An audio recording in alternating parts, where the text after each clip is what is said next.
We get lake effect snow like we did this week, we see many businesses close up.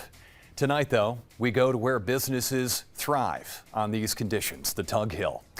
When it's this much snow in an isolated area of the region, people from all over will head to the hill. Here's 7 News reporter Thomas Caffarella. You do it for the rush of it. Yeah, absolutely. Brian Dieter lives in Pennsylvania, but the snow brings him up to the North Country. As soon as it starts snowing, you gotta make yourself available to come up. Dieter and others are snowmobiling for the first time this winter, enjoying the fresh snow beneath them. And when the trails turn white, Tricia Garvin at Tuggers sees green. It's a big moneymaker, and it gets us through the whole year, and we look forward to it every season. With the first major snowfall of the season, helmets, jackets, and gloves begin to pile up in Tug Hill restaurants. But Tuggers is prepared.